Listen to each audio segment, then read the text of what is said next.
तो हेलो दोस्तों, चलिए हम अपना हॉस्टल दिखाते हैं। आज कितना चकमका रहा है, एकदम बहुत अच्छा लग रहा है मेरा हॉस्टल।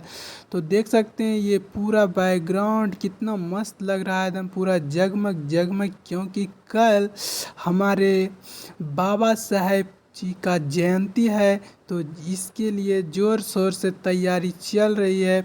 और देखिए कितना अच्छा लग रहा है। और चलिए बाबा साहेब से आपको दर्शन कराते हैं। तो देखिए हमारे बाबा साहेब के कितना अच्छा लग रहे हैं। और चलिए पास आ जाके दिखाते हैं।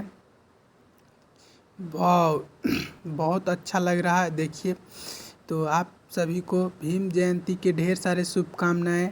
और वीडियो को लाइक कर दीजिए। आइए और सब मिलकर भीम जयंती मनाते हैं। और देखिए, चलिए थोड़ा सा हम भी दिखा देते हैं। देखिए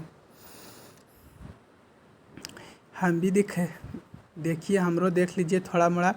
और देखिए इधर कितना मस्त लग रहा है। चलिए आप लोग वीडियो को लाइक कर दीजिएगा, शेयर कीजिए जल्दी जल्दी फटाक फटाक। ये छोटा सा क्लिप डाल दिए हैं ताकि आप लोग देख लीजिएगा। बाकी कल का नज़ारा तो रिकॉर्ड करबे करेंगे। और कल का वीडियो अपलोड होगा ना, वो वाला वीडियो ज़रूर देखिएगा, काहे कि बहुत भयंकर वीडियो बनाएंगे। हाँ बता।